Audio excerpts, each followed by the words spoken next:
Bonsoir Jean-Louis Debré. Bonsoir. Merci d'être notre invité ce soir. Vous êtes l'ancien président du Conseil constitutionnel et vous venez de publier Ce que je ne pouvais pas dire aux éditions Robert Laffont. Une semaine après la mise en vente du livre, il est déjà 56 000 exemplaires. Et on le comprend parce que ce sont un grand nombre d'anecdotes assez croustillantes, aussi tout à fait intéressante et avec une description du fonctionnement de la politique. On va y revenir parce que vous êtes devenu une star des plateaux. Depuis une semaine, on ne voit que vous. C'était trop dur, le devoir de réserve, vous n'en pouviez plus. Hein. Non, c'est pas ça. C'est que je m'étais, comme j'avais le droit de réserve, un devoir de réserve, pardon, tous les soirs, un peu comme devant ma feuille blanche, c'était mon mur des lamentations. Et donc, comme je ne pouvais rien dire, eh bien, j'avais découvert ces moments extraordinaires où je me retrouvais seul et je disais mes humeurs, mes mauvaises humeurs. Ce livre, c'est ma vérité, c'est pas forcément la vérité, c'est ma vérité. Mais on a l'impression que vous avez peut-être un peu souffert de ne pas être en première ligne et sous les projecteurs. Alors du coup, hop, on y va. Non, parce que je me suis passionné pour le Conseil constitutionnel, on l'a transformé. Grâce à Nicolas Sarkozy d'ailleurs, nous l'avons transformé à lui seul. Et les 5 dernières années, nous avons rendu plus de décisions que le Conseil n'avait rendues en un demi-siècle. Donc voilà, mais il y avait un moment où, regardant, observateur de la vie politique, j'avais envie de dire ce que je ressentais au plus profond de moi et je ne pouvais pas le faire. Alors on va en parler du contenu du livre, mais d'abord dans l'actualité aujourd'hui, les chiffres du chômage, la plus forte baisse en mars depuis 10 ans, y compris sur les 3 derniers mois, et notamment les chômeurs de plus de 50 ans qui diminuent. Vous avez l'expérience de la vie politique, vous avez été ministre, vous avez beaucoup parlé avec tous les personnels, les différents présidents et ministres. Vous sentez que ça peut être un tournant ou pas ? D'abord, on ne peut que se réjouir. Il faut voir les Français depuis longtemps ont été échaudés. On dit ah ça y est, et puis le lendemain ça marche pas. Donc ça peut être un tournant si pendant quelques semaines ou mois encore ça baisse. Et surtout si les Français ressentent cette amélioration. Or aujourd'hui, peut-être que les choses vont bien, les statistiques le montrent, mais on est toujours au niveau des statistiques. Il faut qu'il arrive à un moment, il y aura un déclic où les Français diront « mais oui, ça va mieux ». Alors, vous racontez des entretiens avec François Hollande, puisque vous avez fait, je dirais, 2 présidents, Nicolas Sarkozy et François Hollande. 3 présidents. Chirac aussi, bien sûr. Mais lui, est-ce qu'il va pouvoir se représenter du coup ? Comment vous le sentez ? Parce que vous en parlez assez gentiment d'ailleurs dans le livre. J'ai eu des relations avec lui qui étaient des relations courtoises et normales. C'est très difficile aujourd'hui de dire ce qui va se passer. Est-ce qu'on pouvait imaginer en 1995 qu'un an avant l'élection, Chirac serait élu? C'était plié. Pour tous les observateurs, c'était réglé. Le deuxième tour, c'était Édouard Balladur. Oui. Et c'était réglé. Et il y a eu un retournement. Donc ça veut dire que François Hollande peut être le Chirac de 95 ? Je ne sais pas. Je ne peux pas vous dire. Je trouve qu'aujourd'hui, la situation est totalement insaisissable et que moi, je ne m'aventurerai pas à faire des pronostics. J'ai tellement vu les choses changer que la conjoncture économique, la conjoncture politique... Mais la personnalité, vous la connaissez ? La personnalité... Celle de François Hollande, vous la connaissez ? Oui, mais si aujourd'hui la personnalité heurte parce qu'on a un sentiment qui ne prend pas de décision... Vous savez, c'était Reagan qui, lorsqu'il s'est présenté aux élections, vous me jugerez au fait que quand je me représenterai, vous direz si c'était mieux ou moins bien que quand je me suis présenté pour la première fois. Eh bien, c'est un argument, parce que moi, je suis très frappé. On fait des programmes, on parle. Mais nos concitoyens, ils reçoivent des impressions, des images. Aujourd'hui, on leur dit, on écoute la radio, le chômage va mieux. Il faut qu'ils le ressentent et qu'ils le revivent. Il faut qu'ils le vivent. Mais le caractère... C'est intéressant ce que vous dites, parce que vous dites finalement en 95, personne ne se doutait que Jacques Chirac serait élu. Vous l'avez vécu à ses côtés au quotidien. Et quand même, le 14 avril dernier, vous avez dit... Nicolas Sarkozy devrait prendre acte que pour lui, c'est fini. Oui. Eh bien alors, ça veut dire que pour lui, il n'y aura pas ce miracle de 95. Pour François Hollande, c'est pas impossible, mais pour Nicolas Sarkozy, par rapport à 95, c'est impossible.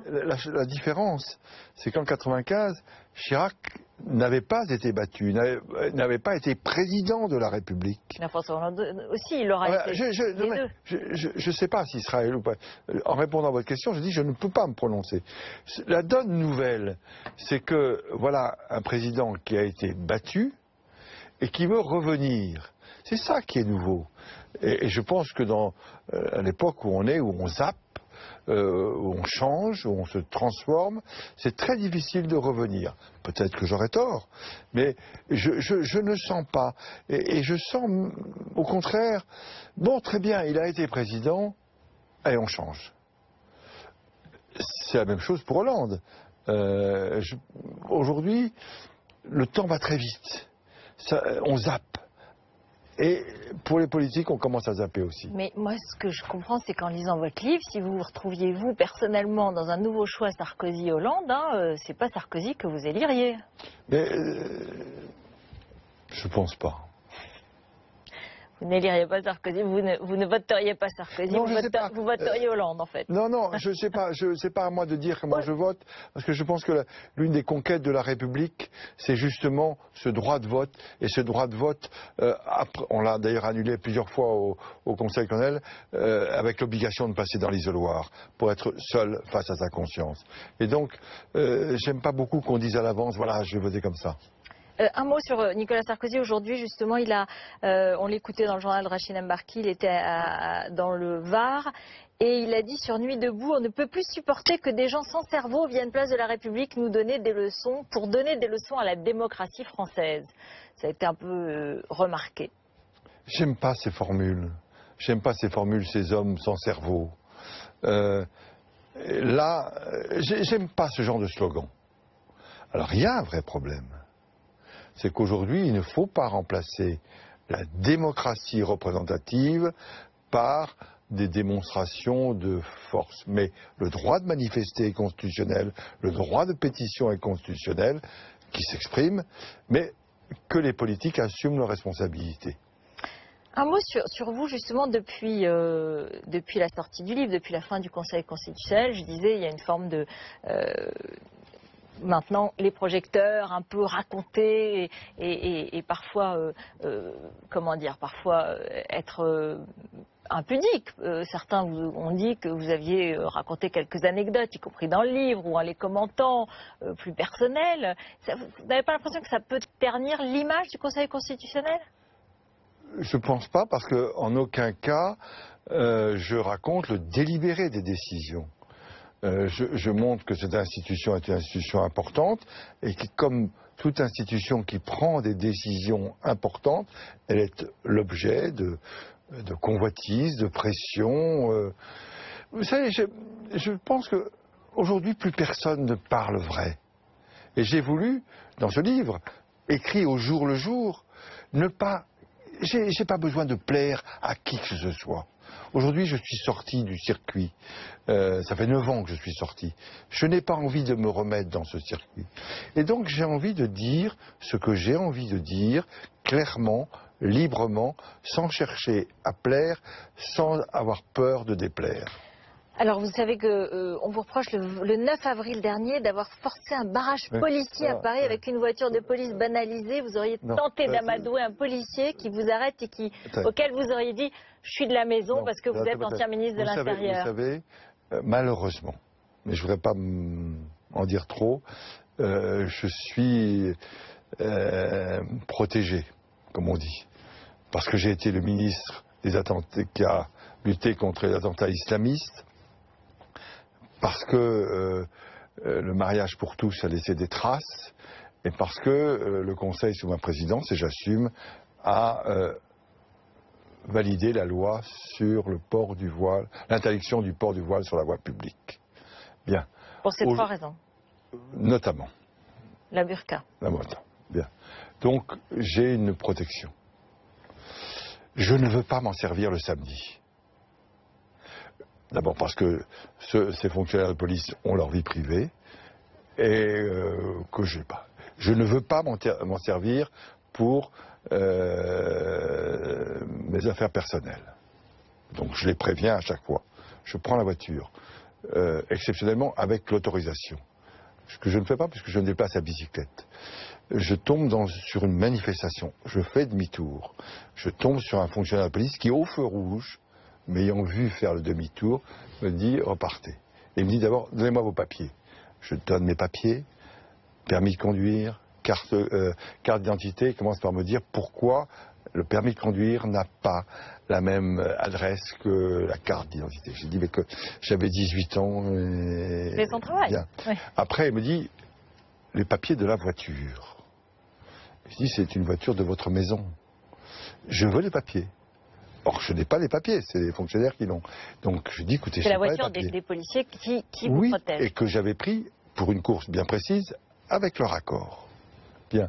Et il me dit, mais je ne peux pas vous laisser repartir. Donc, je prends mon téléphone, j'appelle non pas un commissaire, mais j'appelle l'officier sur lequel je donne régulièrement là où je suis, pour dire, dites-lui que je n'ai pas volé la voiture. Et il ne veut pas le prendre. Et à ce moment-là, il me dit, partez. Mais il n'y a pas de barrage de police. Alors c'est devenu 15 jours après que je force un barrage. Là, je me pose des questions, pourquoi? Quelles questions? Je ne sais pas pourquoi tout d'un coup ça sort, alors que ce n'est pas la réalité. Et pourquoi, à votre avis, vous connaissez bien la police? Vous avez été ministre. Je ne sais pas qui a intérêt à dire ça, peut-être, je ne sais pas, et puis je m'en fous. Je suis très bon de dire, je m'en fous. C'est pas mon problème. J'ai beaucoup d'affection pour les policiers. Chaque fois que j'en vois dans la rue, je vais les remercier pour ce qu'ils font, et heureusement qu'ils sont là. Donc il a vraiment fait et bien fait son travail. Oui, très bien, même parfaitement. Mais j'ai d'ailleurs donné mes papiers, je ne me suis pas énervé, j'ai donné mes papiers. Vraiment, il a fait peut-être un tout petit peu de zèle vis-à-vis de mon égard, mais je ne le reproche pas, c'est bon jeu. Voilà. Mais qu'on dise que j'ai... il ne le dit pas d'ailleurs, c'est le titre, et peut-être qu'il aurait fallu qu'on vérifie un peu les informations avant, voilà, c'est tout. Après ce livre, qu'est-ce que vous faites? Je continue à écrire. J'ai une passion pour les romans policiers, donc je suis en train d'en préparer un. Et puis, je veux faire un autre livre d'histoire sur la République. Jacques Chirac, vous le voyez régulièrement, vous êtes auprès de lui, il a vécu une épreuve très très douloureuse. C'est terrible pour un père de voir son enfant partir. Je le dis dans le livre, il a une maladie qui me fait penser à une vague, marée montante, parfois un peu étale, mais qui ne redescend jamais. Et donc... Comment est-ce qu'il a traversé cette épreuve? Chirac n'est pas quelqu'un qui extériorise ses sentiments, mais je pense que plus profond de lui, il a souffert parce que c'était sa fille. Et moi j'ai une pensée pour lui, j'ai une pensée pour Claude, pour Bernadette. C'est une épreuve. C'est la vie. La vie, c'est aussi les adieux. Merci Jean-Louis Debré, merci d'être venu sur le plateau de BFM TV. Restez avec nous dans un instant. Le témoignage à la première personne d'une journaliste, Géraldine Smith, qui revient sur les lieux de sa vie parisienne, rue Jean-Pierre Timbaud, c'est Paris 11e, et elle observe et raconte le communautarisme, l'échec de l'intégration à la française. À tout de suite.